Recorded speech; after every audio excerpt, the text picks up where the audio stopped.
GeoGebra åbent og vil gerne vise, hvordan man ved hjælp af GeoGebra kan fortælle en sammenhæng mellem pris og antallet af æbler i matematik. En lineær sammenhæng kan vi illustrere på 3 forskellige måder. Det kan man gøre via en tabel, en graf og det vi kalder i matematikkens verden en funktionsforskrift. Jeg får at vide, at Yrsa køber et æble, som koster 5 kroner. Men jeg kunne faktisk godt tænke mig at vide og illustrere matematisk, hvad 5 æbler så koster. Det første jeg gør, er så at gå op i det, der hedder vis heroppe i startskridt.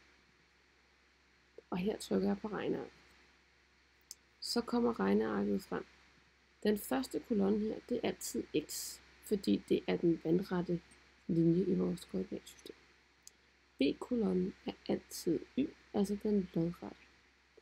Jeg kunne godt tænke mig, at x er mine æbler, antallet af æbler, og y er prisen på æbler. Så skriver jeg her. Et æble koster 5 kroner. 2 æbler koster 10. 3 æbler må koste 15. 4 æbler må koste 20.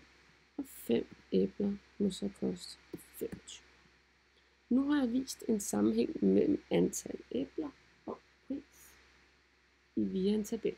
Nu vil jeg gerne have det som graf. Så jeg starter med at markere det hele.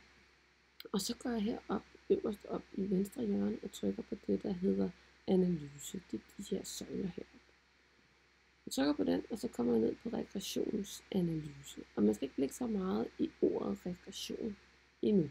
Men trykker jeg på den, så kommer de her 2 kolonner frem. Og når jeg trykker på analyser, så kommer grafen frem.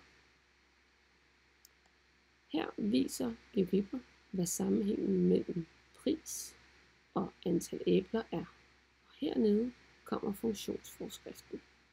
Det vil også sige, at jeg nu har vist en sammenhæng via en tabel, en graf og en funktionsforskrift.